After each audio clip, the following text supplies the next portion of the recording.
Oh, I think Napoleon was a European figure. I don't think there's a lot of daydreaming on Saint Helena in that particular respect. What I would say is his vision of Europe, he had one, was very much a French vision.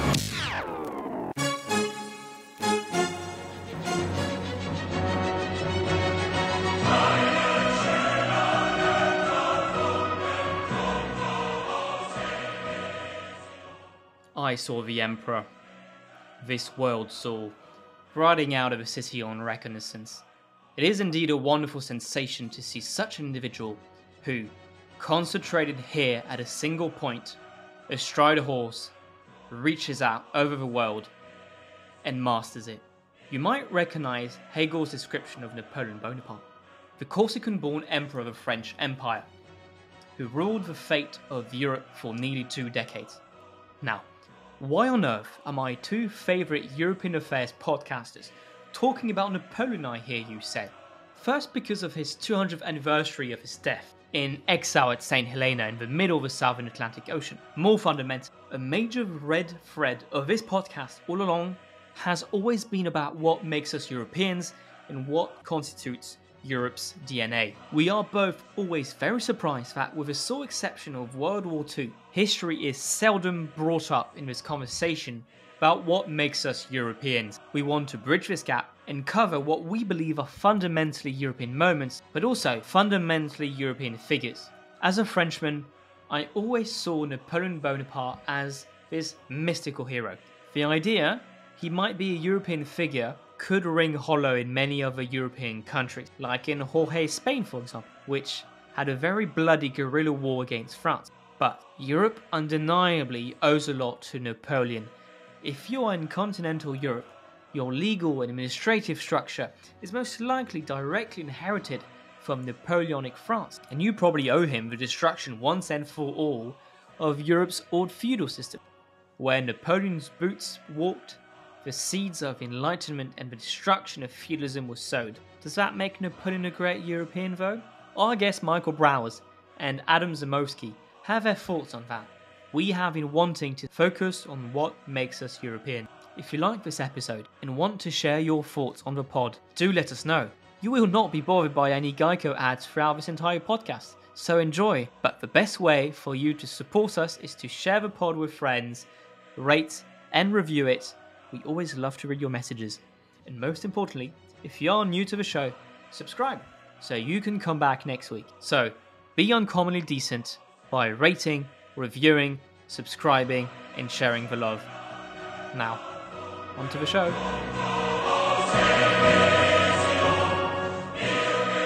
Well, we are very glad to have with us to talk about this great question of Napoleon the Great European. 2 fantastic historians and experts of Napoleon. We have Michael Browers, who's one of the foremost expert of Napoleon in the United Kingdom, alongside Adam, of course. He's a professor of Western European history at Oxford University. He's the author of a brilliant 2-part Napoleon biography, Soldier of Destiny 2015 and Napoleon, The Spirit of the Age 2020. And there should be a 3rd part coming soon at some point. Mike, can you confirm this? Yes, I'm doing my best. Thank you, Michael. And on the other side, we've got Adam Zamoyski. Adam Zamoyski is back from the last podcast episode we did on Poland, and he's now very gracious enough to talk about Napoleon. You may remember him from last week, of course. He is the author of many distinguished works, such as Poland, a History, and Napoleon, your Napoleon biography is Napoleon, the Man Behind the Myth, which you published in 2018. Michael and Adam, thank you very much, and Adam, welcome back. So let's dive in. Napoleon's empire.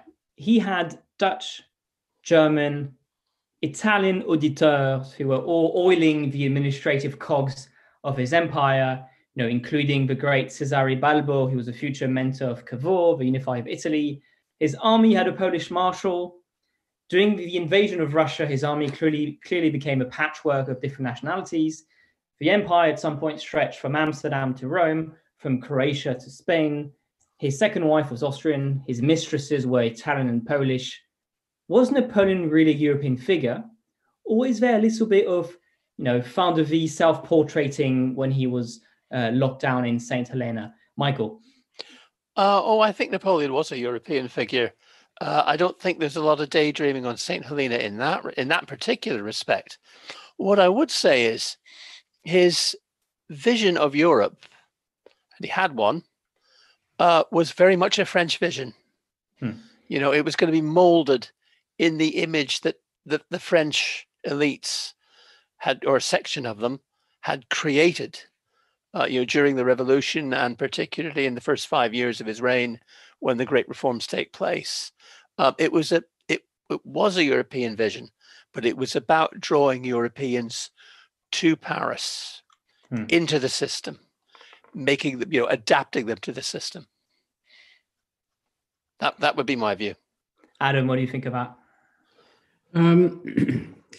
Well, it slightly depends what you mean by a European. He, in his formative years, embraced a rabid Corsican patriotic nationalism, partly in order to assuage his inferiority complex, admittedly, and then decided that after all, Corsica didn't work for him, and so became a great French patriot. And France was everything to him for a time. But then, once he really had become emperor and was dominating Europe in many ways, not just physically, but through his influence, he just sort of rose above the whole thing, it seems to me, and the whole thing rather escaped him. Yes, I think for him the world was Europe. There were colonies out there to be taken, but really Europe was the world. And I don't really think that he had a vision of a sort of European identity as such. And I think, as Michael Bruce says, he had his mind was formed very much by the French Enlightenment in his reading. So it was a French Enlightenment view of the modern world. But above all, I think rather than some idea of Europe, I think he was more interested in creating the ideal modern polity, and that was the result of the heritage, I suppose, of the French Enlightenment internationalism, which rejected the idea of nation states and thought of a kind of republic of intelligence and of a new age in which these things wouldn't matter. Michael, what's your thought on Adam's response? Hold on. I'm here. I'm here. I think you've got to see the vision of Europe as something that he himself absorbs from France. This is a generational thing. I don't think it's about Napoleon's personal thoughts as such. I think this is something he genuinely shared with a very significant part of the French elites that emerged from the revolution. There is a way of running a country. There is a way of running a polity, as Adam said, what they conceive to be the modern way, through certain institutions in a certain way. And wherever he goes in Europe, that is imposed with varying degrees of success. I don't think any of them ever do, not really to take issue, but I think to look at it a different way, rise above it. They're working for it on the ground, certainly right to the end, to make a certain model of the state work.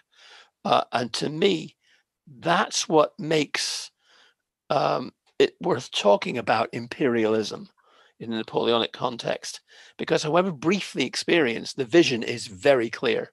And that's the vision forged in France. That's the vision forged among the French. I certainly agree with Adam when he says, Europe is the world. Colonies, the colonial dream comes and goes, but it's all about servicing France and servicing the empire. Haiti and Louisiana are there to service France, to service the wider empire. Spanish America, if they can get their hands on it, is again there to service Europe. There are no ambitions beyond that. There's not much vision beyond that. You know, I'm not one for going global about this, but I think it is a very French vision. And what you'll find, in my view, for what it's worth, is that there is a kind of an inner empire where either the French are there a long time and implant their regime, or simply because they find kindred spirits, you know, as they do in, say, many of the Mittelstaaten in Germany, you know, guys who worked for Joseph II. In Spain, guys who worked for Charles III. That's the call that always goes up. Find me the men who worked for Joseph II. It's true in Croatia. It's true. It's true in Slovenia. It's true in the Mittelstaaten of Germany. You know, and this is the bedrock that you build on. People like yourself with a similar vision, and I think that's very, to me, that's very clear. Maybe it's too clear, but it's certainly clear to me. Adam, do you want to respond? Yes, I think we're probably trying to say much the same thing. All I'm saying is that, you know, we're slightly talking about these days about Napoleon creating Europe in inverted commas, and we're immediately thinking of the European Union and the ideals of Jean Monnet and so on and so forth. And I don't think that was anywhere in Napoleon's view. Michael Bros is absolutely right in that it was a French world, because of course the entire French Enlightenment thought the civilized world was French, in the sense that, and indeed in those days people used to say, you know, Russians, Poles, Germans used to say, I am French in the 18th century. And they weren't French, but what they meant was they embraced French civilization, the Enlightenment, French culture, the arts, and so on. They politely ignored the fact that most of the Enlightenment started in Scotland and then Britain generally. But the idea was that the New World was French in that sense, not in a nationalistic sense. And I think that what they were trying to impose, and gloriously failing until Napoleon came along, was this vision of the ideal polity, which of course was French, because they thought they had dreamt it up, and that it was based on French thought and French culture. And the great thing was that they'd had 10 years, for God's sake, all these frightfully clever French chaps who'd started the revolution, and they couldn't get anywhere with it all. And the essence of Napoleon was that, and here I think that a very important element is Napoleon's character. He had an extraordinarily good mind, but a very ordered mind. It was very much about putting things in boxes and keeping tabs on all those boxes. He could obviously think outside those boxes and so on, but he was a tremendous tidier-upper. And he came into a world which was an absolute mess. And the French Revolution, this glorious fruit of the Enlightenment, had made it an even worse mess of it. And his instincts were those of were there just to sort this mess out and to impose order. And the other aspect of Napoleon's character was that he had actually very petit bourgeois values, we might say, to put it more strongly than that. And he hated disorder, what he used to call disorder. And, he hated people philandering, people, he hated loose morals. He hated people stepping out of line. He didn't like messy things. A lot of the clearing of Paris was, he didn't like the picturesque, the medieval. It all had to be straight lines and clear cut. There was almost a fear of disorder there. And he was a control freak in this sense. He had to micromanage. So yes, but he was imposing, but it was not a sort of, it's what we really, what we mean by the word French in this case, and what we mean by the word European. And I think that I don't think he was thinking in terms of Europe in the way that we speak of Europe. I think he was thinking in terms of, creating the new world, which would, it had to be a French world. So is it fair to say, you're talking about building the ideal polity. Is it fair to say to some extent this European vision of Napoleon was at times slightly technocratic? There's somewhat of a flirtation with end of history tropes. I've got two quotes of Napoleon here, which I thought were really interesting.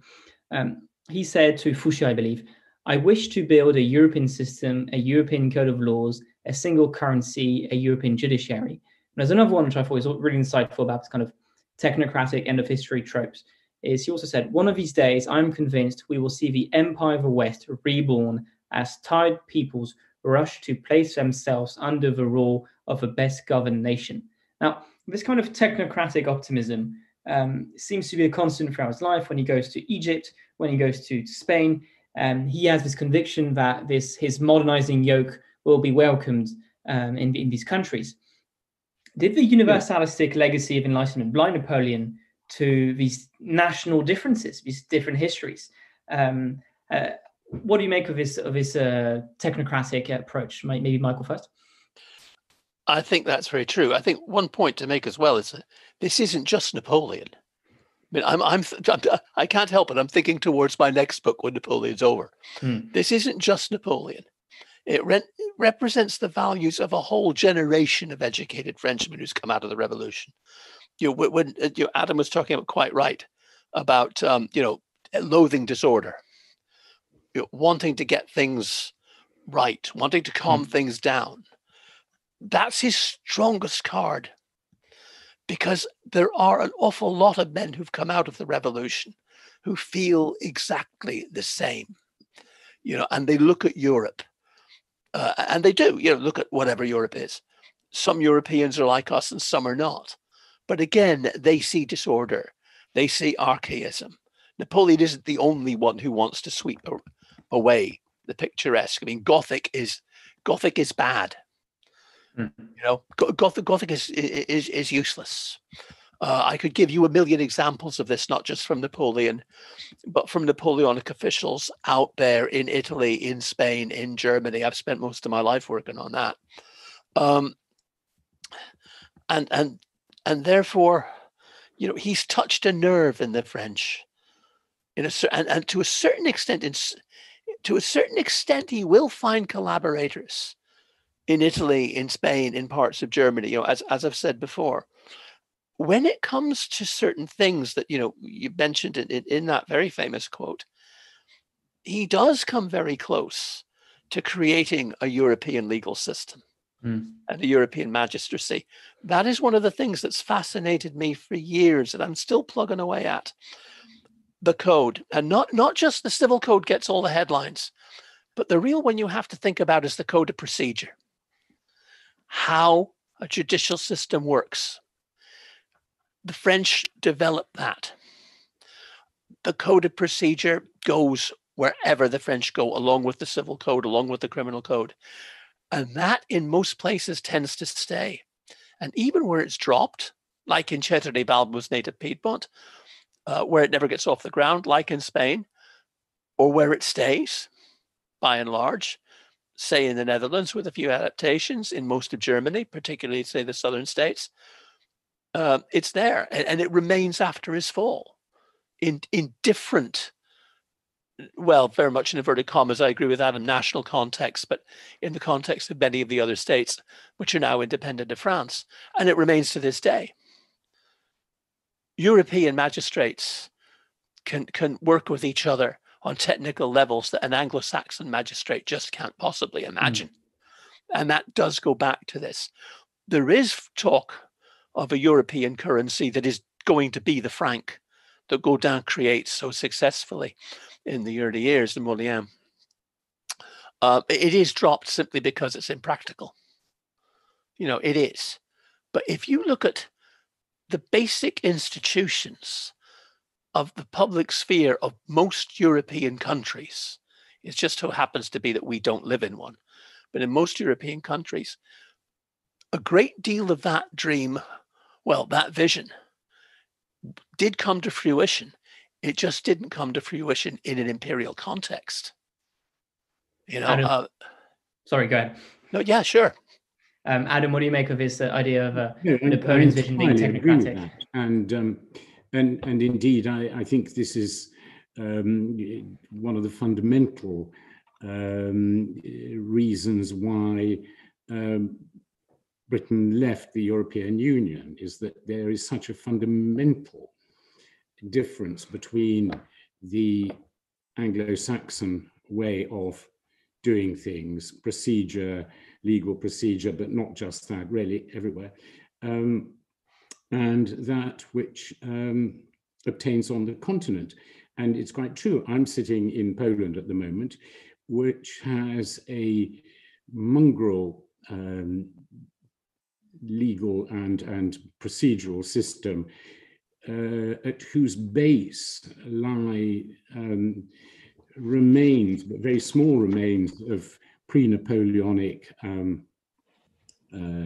common law, followed by a huge dollop of Napoleonic law, and above all procedural custom, which was then had a whole lot of Tsarist or German or Austrian bureaucracy thrown onto it, followed by Soviet procedures.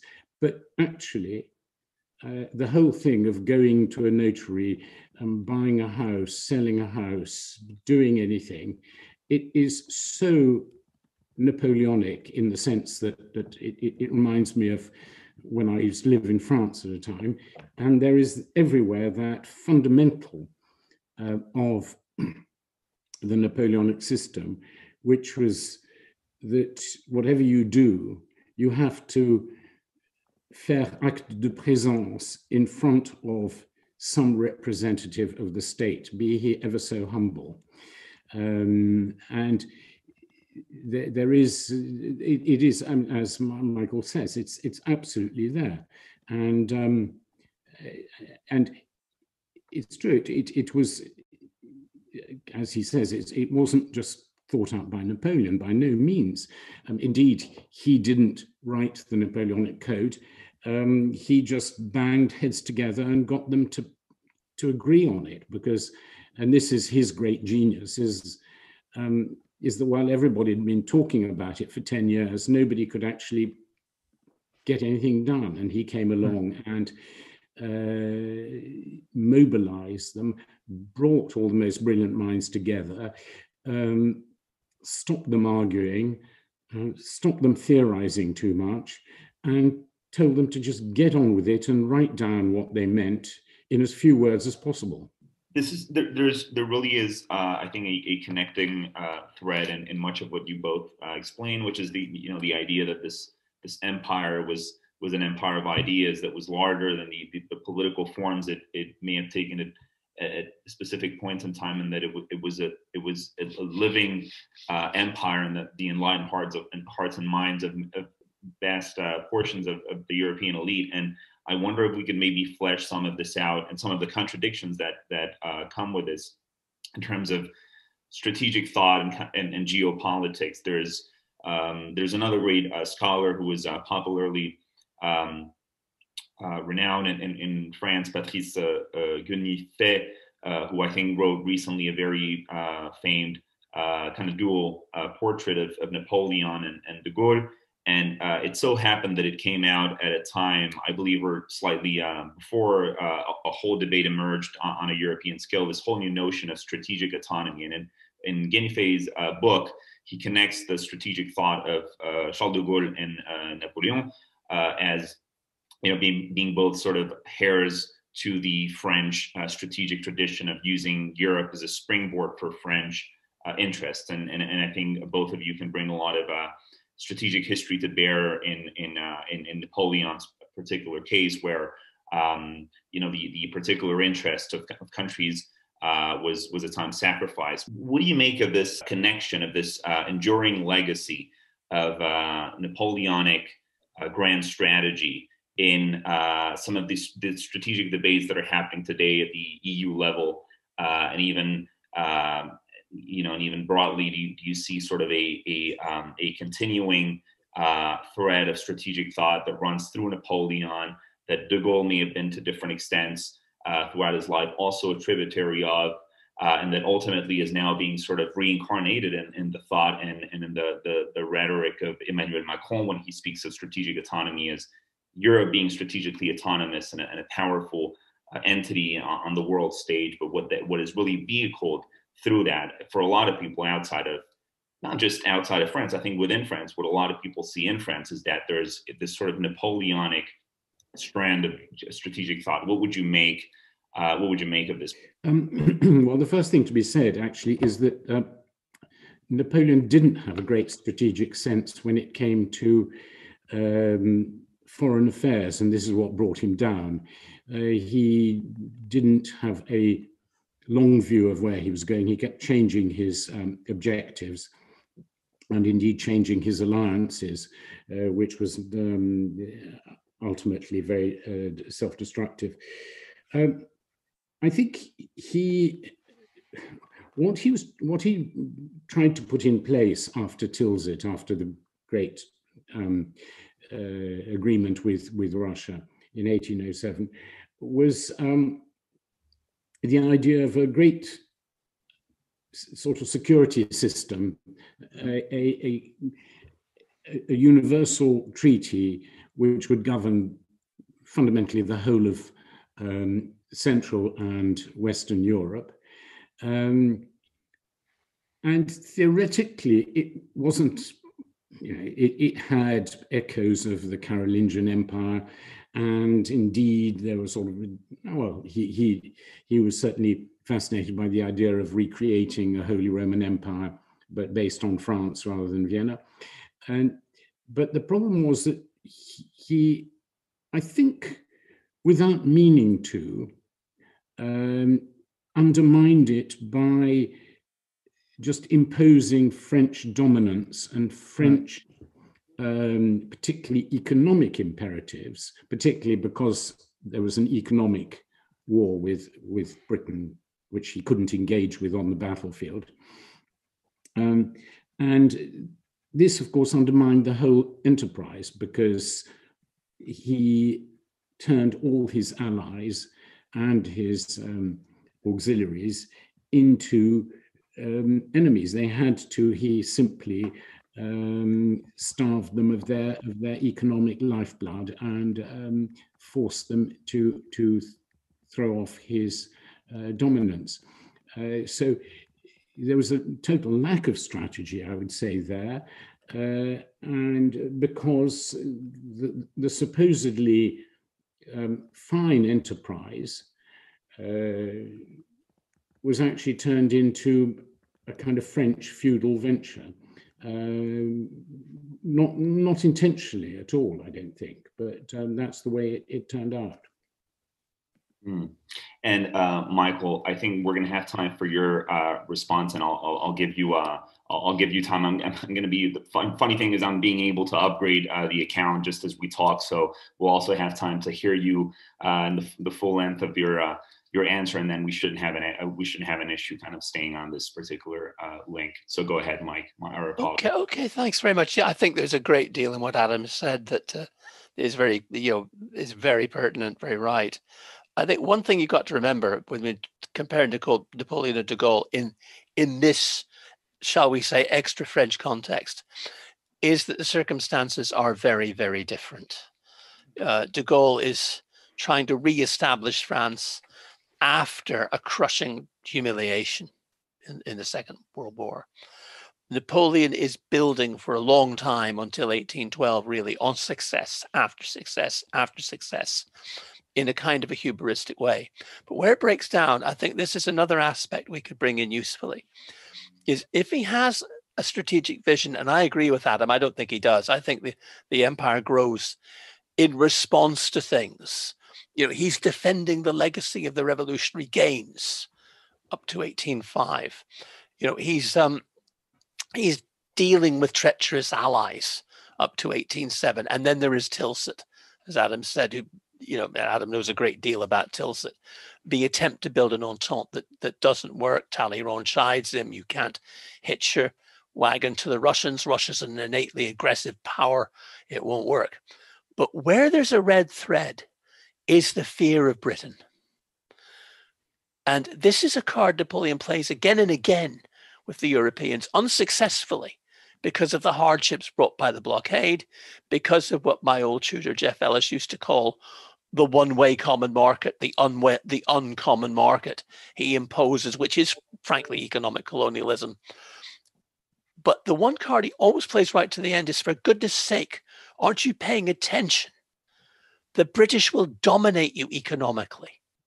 If there is a collective security system to keep Britain out of Europe, to keep them out of the European markets, we can protect European textiles. We can protect European coal and steel. We can protect most European agriculture.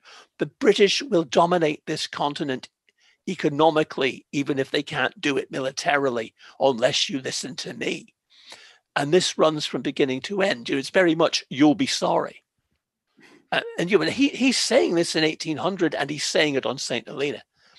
You know, that's, I think, the one strategic red thread, that the geopolitical red thread, that we have got to stand up to Britain, or we will be swamped by its industrial revolution.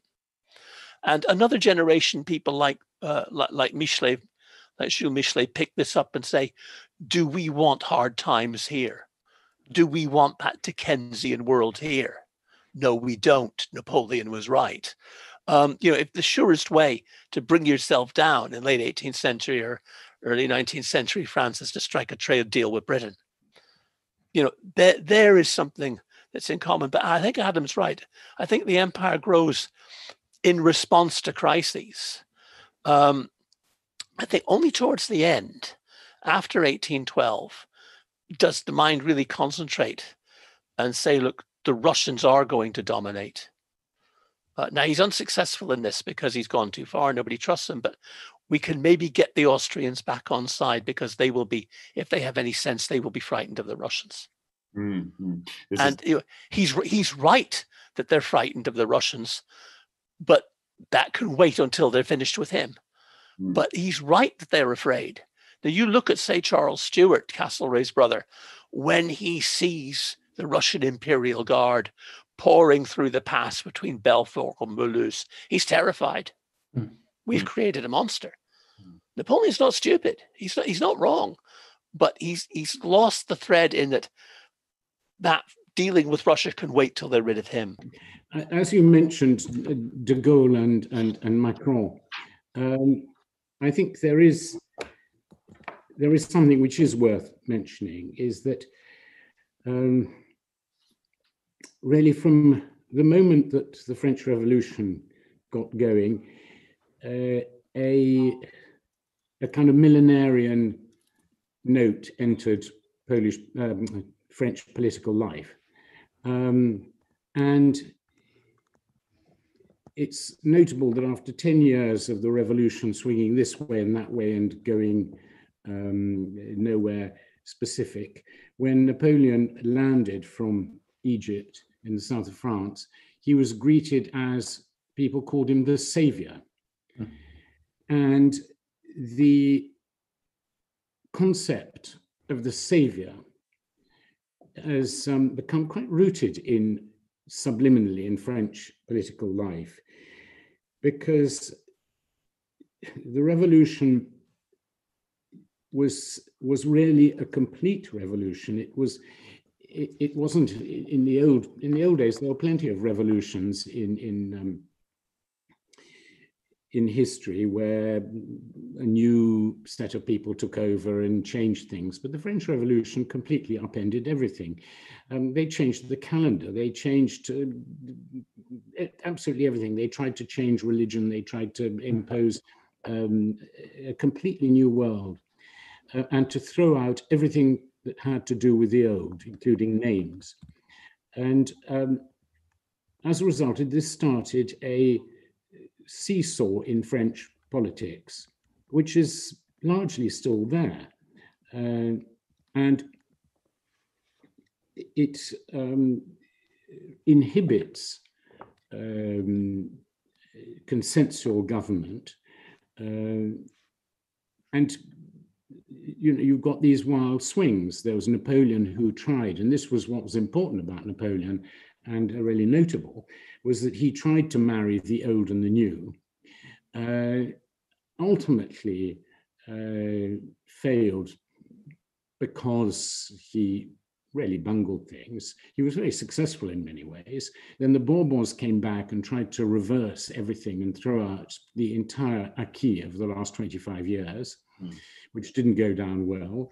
Louis-Philippe came along and tried again to marry the old and the new, but that didn't work out well. Napoleon III came along and tried to do his version of a Napoleonic reversal. Then you've got the Paris Commune, the Third Republic. Then you've got terrific swings between right and left between the First and Second World Wars, and so on. And France is always looking for somebody who's going to come along and sort out the mess and make everything right. And de Gaulle was such a savior, because at the end of the war, when France, having really gone through its worst period in the whole of its history, and feeling the shame of it all, was saved by de Gaulle, who turned up and said, no, it's all right. There was a good France fighting the good war all along, and we can all look at that and forget about the rest. And in an odd way, in a certainly less spectacular way, Macron, who popped up out of nowhere, supposedly an apolitical person, completely fresh, young man who had nothing to do with any of the established parties and so on, and he was going to come and sort everything out and open a new dawn. So there are echoes of Napoleon always there, I think, in the French political psyche. Sure, and it really is a pretty exhaustive way of connecting, as you've just done, Adam, the whole geostrategic kind of conversation back to the theme of the saviorship, and I think Gunifay does it to some extent as well, and to take things a little bit further, even at the risk of doing what the French call présentisme, which they hate, but it's also something that is even incarnated in the political institutions that France has maintained, right, over the years, in the centralization of power and the presidential system. And yeah, because I think I want to talk a little bit about what Napoleon left as a European legacy, because it seems to me, we talked a bit about the technocratic legacy, but the technocratic legacy left Europe. There's a flip side to it, which is the death of feudalism. Something that really fascinates me when I read biographies of Napoleon is he essentially wrecks very ancient feudal systems that had been around for a long time. From the very small, you've got Malta, which was still ruled by the old Knights Hospitaller, which was propelled pretty much overnight into the 19th century, a week after its invasion by Napoleon. He created a constitution, he abolished slavery, he abolished all the noblemen's privileges. And he did the same thing with the very large. He abolished the Holy Roman Empire, who had been around for 1,000 years. Is this modernizing thrust really this end of feudalism, the core of Napoleon's European legacy? And let's do a little bit of Uchronia here. How does Europe's history work out without Napoleon, without this wrecking of the old feudal system? Was this reckoning due anytime soon, or did he really catalyze these trends and move history in different ways? Would we have seen the Italian unification, the German unification this quickly if it weren't for Napoleon? Michael first. Yeah, I'm not terribly keen on counterfactual history, to be honest. I know historians hate it, but that's why yes, I ask it. but let me put it this way. I think the abolition of feudalism in the Grande Europe, as opposed to France, ties into something else. It was certainly his intention, his collaborators' intention, to make sure this happened. One persnickety point of order: he did not abolish the Holy Roman Empire; it abolished itself. Francis abolished it because he was afraid Napoleon was going to get himself elected emperor. And so he dissolved it himself before Napoleon could do anything. Napoleon chipped away at it, by mediatizing so many of the small states and he actually, I think, retarded German unification in that respect, because by the mediatization of the Mittelstaaten, he actually made polities like Bavaria, like Baden, viable units. And his vision was to make Westphalia, for example, and Berg viable units. They went with him. So I actually think that on one level, he retarded it. On another, he helped it in the same way that we were talking about the institutions of empire. With Napoleon, the Rhine becomes a highway. Now, they're determined in 1814 that that's going to remain so. That a lot of the infrastructure he had built in the Confederation of the Rhine is going to remain. But of course, this actually makes it difficult for Prussia and Austria, because they are afraid of this taking root. They would have been happier with the smaller states they could have dominated. You can't dominate Napoleon's settlement of Germany as easily as you could of the old one. So I'm not sure about that. The unification of Italy was brought about by a ruthless Napoleonic clone, the kingdom of Piedmont, Sardinia. So in that sense, it hastened it. But I mean, you could argue really the real unification of Italy in a Napoleonic mold has never taken place. So I think it's hard to project that far. But one of the interesting things you find, and if I may so bring it back to the French tropes that we began with, is that when I think Napoleon has a particular vision, both for France and for his empire on a European scale, is the blending of the old and the new, Raimond amalgam, is a stopgap for me. I don't know what Adam will think about this. It's a stopgap. His real goal is to move things on to a new generation, a post-revolutionary generation, who've been brought up, educated in his lycée, in his universities, in his Grande École, in his military academy, who've been auditors on his council of state, who have been trained in the new legal system that he's helped create, he's helped foster, and that they will simply move on from the old, from the revolution. He sees on Saint Helena that that couldn't be done, but I think that's his goal. I can see it's a goal of a lot of people. You can see it in policy. Sooner or later, we can dispense with the Talleyrand's and Fouchés of this world and all the compromises that entails, and move on to a new generation for whom it will mean nothing. And you can see the seeds of that when, say, many people who are from great French aristocratic families, who were themselves on a small scale fief holders, because it's not important in most of France, but when they get out to Croatia, when they get into central and northern Germany, they are confronted with what they see as real feudalism. When they get into southeastern Spain and into Valencia, and they are horrified by what they see, and they have subsumed the ideology of the revolution in that respect through the Napoleonic prism, and you can see that happening. I think one of the most fascinating things about seigneurialism and getting rid of it. It's coming out of a lot of new research being done by very young people. I envy them in the lands that were Westphalia and in the Duchy of Warsaw and Adam's own patch, is that the desire to get rid of feudalism there runs much deeper than people have hitherto imagined.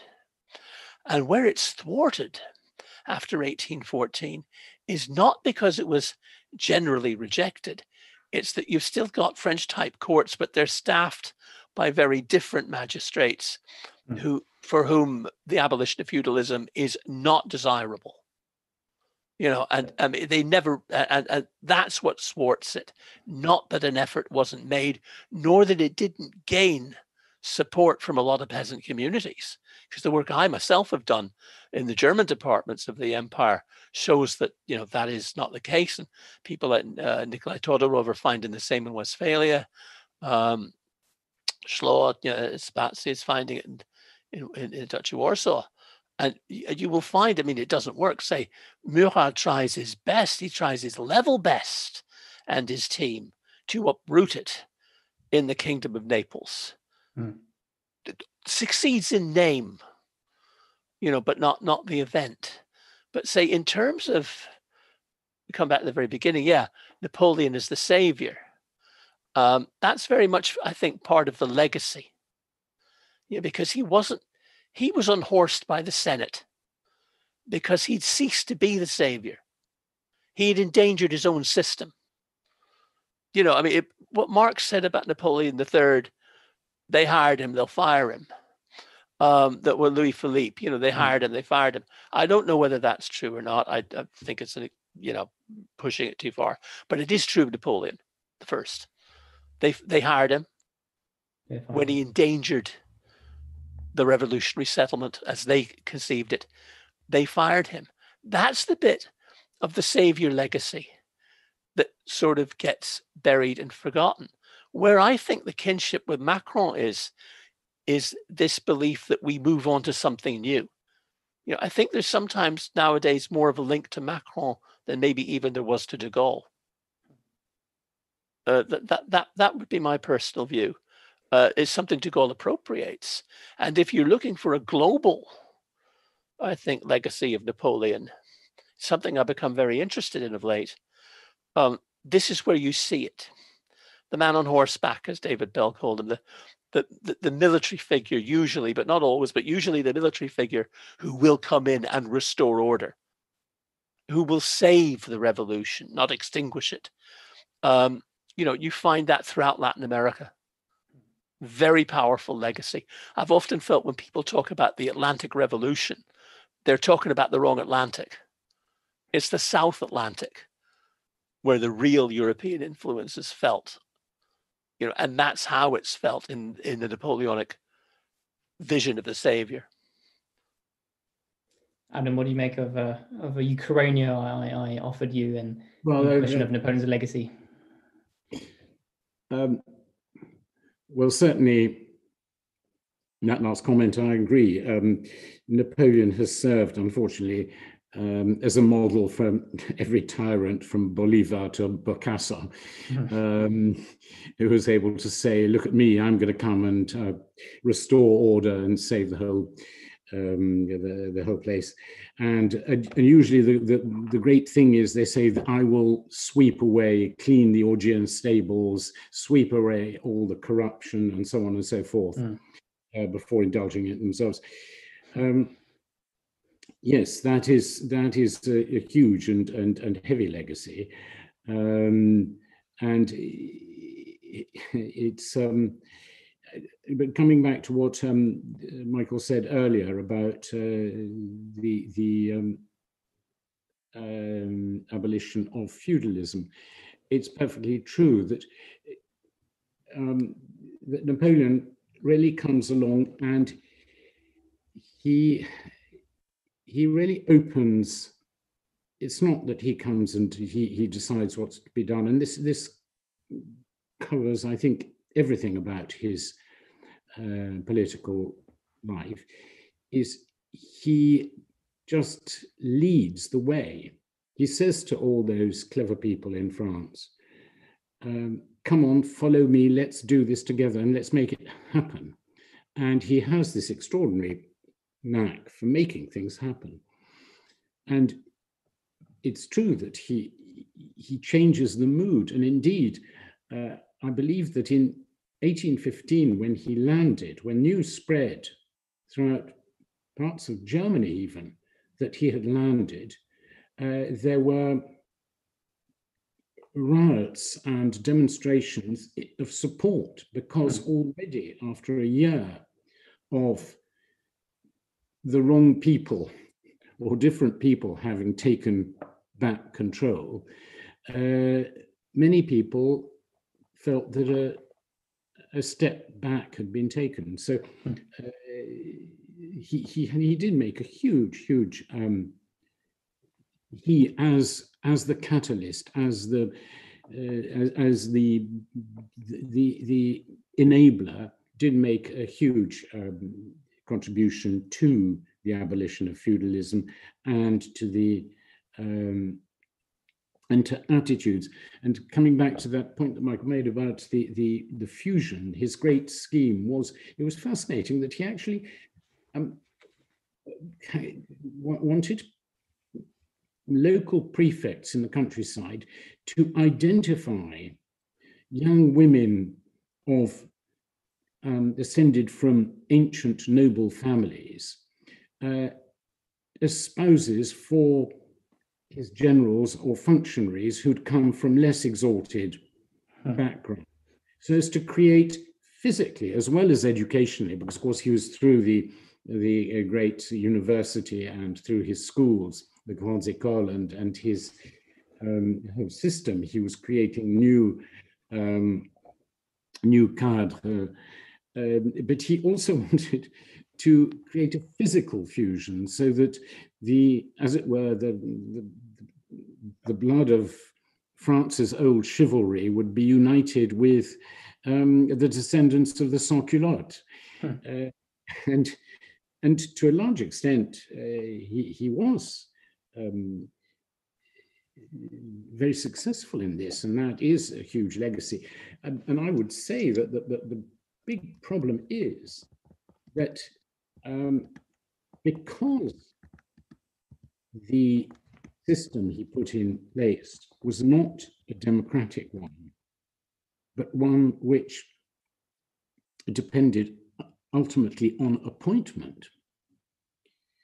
If you don't have a Napoleon who is a great picker of men at the top, you've just got a bunch of frightful bureaucrats and self-serving. You've got a great self-serving body of administrators, utterly deaf to the real demands of the people they're ruling. And I think this has been the negative aspect of that legacy. So one last quick fire question before we go. You're both British historians, and it seems like a lot of the biographies published on Napoleon over the past few years have come from Albion, the Perfidus Albion. You know, there's your biographies. Also, Andrew Roberts published a great one a few years ago. Surya Hazard Singh also has been publishing quite a few biographies of Napoleon. What do you think this is fascination for Napoleon? Is it the glory of having beaten the great man by insights for British to write about Napoleon so much? Quick fire question, Michael first. Well, I'm not, in that sense, I'm not entirely British. That's true. I had a French grandmother who imbued me with an admiration for him, an admiration for the Republic. She was Protestant, she was Huguenot. Imbued me with an almost the Michelet vision of this that I've tried to shake in many ways, but inspires me. But I think really intellectually, it's because I began studying the French Revolution, and I just followed on from it. I became fascinated by this great gaping hole in the historiography that why not apply the kind of history that Richard Cobb and his students, I was one of Cobb's students, was busily doing at local level, the kind of themes they explored, apply it to the consulate and the empire. And that's what I did. I did it in an Italian context. But that's what drove me on. Adam? Well, although I'm British and by naturalization, and I was brought up in Britain and educated there, I am, of course, fundamentally Polish. Although I did have a French great grandmother, and who is actually half German. I've also got amongst my ancestors Scotsmen, Italian, Russians, and even Tatars. I was certainly brought up in a kind of crossfire of because my francophone side was very, very supportive and very engoué by Napoleon, and the Poles, of course, adore Napoleon for really almost inexplicable reasons. I mean, they're psychologically explicable, but they're not logically explicable. So from an early age, I was fascinated by the fellow, but and I really didn't want to write about him at all because I just thought so many people have written about him. But then I was actually approached by my German publishers who just would not let go and said, "You must write about Napoleon." So I thought that this couldn't be resisted, that for a Pole to be commissioned by the Germans to write about Napoleon, I thought was quite a good mixture. Well, thank you so much, Adam and Michael. Thanks a lot for diving into the question of whether Napoleon was a European, whether he thought himself as a European, and what legacy he left for Europeans. Well, now that Michael Browers and Adam Zamoyski are out, Francois, what did you think of this Napoleonic hagiography? Hagiography, I think Adam will be strangling himself when he hears that. I think his biography is more critical of Napoleon, but I'm really happy we managed to do this because we have been wanting to get into the business of history a bit more in this podcast because I think it's kind of a dead angle of European identity. We rarely bring up history in that conversation, except when we talk about World War II and never again, which seems to be the kind of only historical reflection we have about Europe. And so we've been wanting to include history, talk about European people, European figures, European moments, which say a lot about who we are as Europeans. And this is our first attempt at doing so. Now, on the European vision of Napoleon, which is now the theme of this episode, what I thought was really interesting is the quote I gave from Napoleon. He told his Minister of Interior, Joseph Fouché, about what he expects Europe to be, how he wishes to build Europe, is staggeringly modern. I wish to build a European system, a European code of laws, a single currency, a European judiciary. Now, this could be Jean Monnet. I mean, this is incredibly modern. So when I read that, I think it's in Michael Barrow's book, I found that quote. I was staggered by how modern it sounded. But it was also one of the criticism we can make at Europe is a lot of it is a bit technocratic. You know, it doesn't include a kind of more romantic maybe vision of what different nationalities are and sometimes intractable differences between them. And I thought it was interesting that what remains of Napoleon's vision is essentially very technocratic. A lot of institutions in Germany, in Italy, in Spain, and in Poland are legal. So not military, not non-culture, but on kind of very technocratic, legalistic dimensions.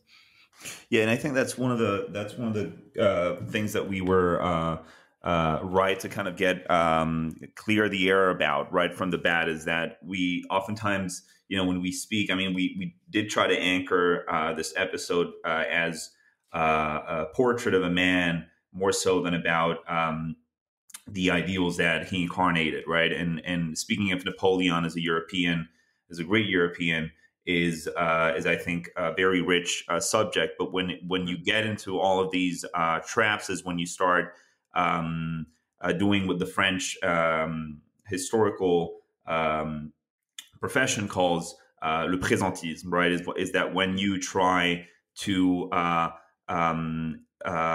do historical science with reference to the categories of the present, and you try to retrotract the ideals that we live under, provided that you can call them ideals in terms of the European Union and what it represents. But when you try to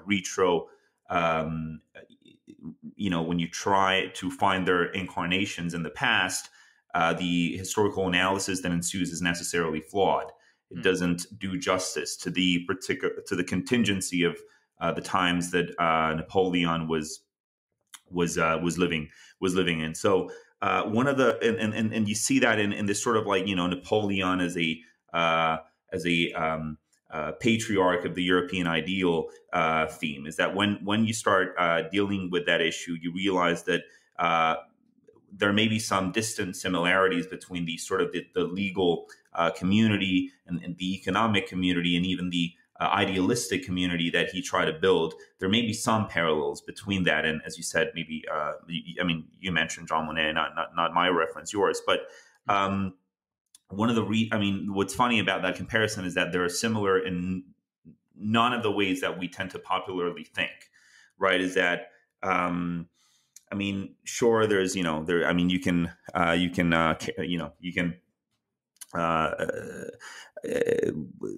there is the technocratic aspect that is certainly a constant. But what I think is particular about the kind of Europeanism that governs the EU at this stage is a rather progressive nature, is that it wants to transcend European history. It wants to build European history anew. It wants to turn the page. It's about transcending the past in a lot of ways, and I'm not so convinced that Napoleon was as progressive as the forefathers of the European Union have proved to be. I think he was more of a I wouldn't call him a conservative. That has a whole host of connotations in the French context that Napoleon was rather identified against. He wasn't a reactionary, a sort of ancien regime stalwart. He was rather the opposite, but he wasn't a progressive. He wasn't necessarily someone who built his political philosophy around the idea of social progress, as was the case in a lot of the people that followed in his century. So I think we got to be absolutely cautious in sort of the comparisons that we draw, and yet, there's been so much work that has been done recently, as you've mentioned in the questions, but also the work of some of the more French authors. Patrice Guénifé was I think rather his work was really popular in terms of portraying de Gaulle and Napoleon as kindred souls. So yeah, I think it's definitely a relevant issue that you need to come at with some degree of caution. And I wonder, there's so much that we've disregarded in terms of the French context, right? I mean, you and I have had some conversations about whether the ideals that underpin French secularism, this notion of which there's much ado at the moment, of laïcité, whether that finds a distant origin in Napoleon's idea of not necessarily of a secular state, as Adam pointed out when we were offline just before jumping into the recording. He was a man who gave religion a really large role in the public sphere, but rather in terms of coexistence between religions. And what really comes to mind is the idea of integrating, being one of the very first nations that integrates the Israelites, the Jews, in the French compact with specific institutions, the Sanhedrin, and things of that nature. So I wonder if there's also not another episode to do about Napoleon's greater resonance just within France and its political culture and its history. Well, there is a distinction to be made between Napoleon's approach to religion and the approach to religion, which we call laïcité. But there are some elements of legacy here, the kind of idea that the state should be able to intervene in religious affairs if it's considered to be a threat to public order. I think that stays, but there's quite a lot of differences. since. I want to push back a little bit against the idea that Napoleon's regime wasn't that progressive, because at the top it was very autocratic for sure, but at the bottom it was actually pretty liberal, you know. And it makes me think of some of those despotic regimes in the East, in the Middle East, who were very, very tyrannical at the top, but, you know, somewhat liberal at the bottom. And so it makes me think of a book review I read for this episode by David Bell in The Nation. He drew a very interesting parallel between Napoleon's empire and the EU. It's entitled "Enlightened, Undemocratic, and Elitist." I think enlightened because Napoleon's empire, just like the EU, has a focus on emancipation of individual rights and protection of individual rights, more precisely, and a protection which is ensured effectively by a sprawling bureaucracy. Balzac described Napoleon's bureaucracy as the nosiest, most meticulous, most scribbling, red tape mongering, controlling, verifying administration, past, present, or future. And I'm sure we could have heard some Brexiteer made that comparison of the EU's bureaucracy, but it is enlightened in that sense that it believes in protecting individual rights. It is undemocratic because Napoleon was an autocrat. He also had this kind of idea that it was, first of all, impossible to have a republic in a large country like France, let alone Europe.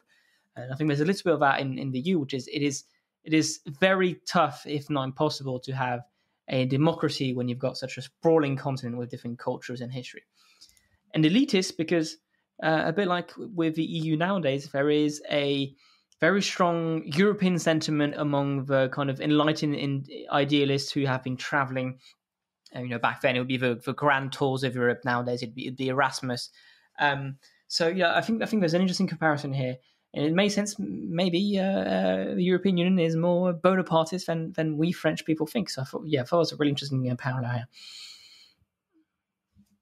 Yeah, absolutely. And listeners will be encouraged to refer back to the episode we did with Daniel, not only Daniel Fried, but also we did a bonus episode where you and I indulge in some rank punditry around strategic autonomy at the time when it was being bolstered as a theme in Brussels, and people will be able to maybe listen to that episode and re-anchor some of the strategic conversations that we had around with reference to Napoleon, but kind of re-anchor them in the present and what incarnations they're finding in European issues at the present. So thank you so much, and thank you so much for tuning in for yet another week, and we look forward to welcoming you for another episode next week. Hey, before you go, don't forget, please like, review, subscribe, whatever you can do to help. We don't have any ads. You can listen to this from start to finish without someone trying to sell you Geico ads or whatever it is. Easiest way to support us is to share it around, subscribe, like, review. Anyways, see you next week. See you next week.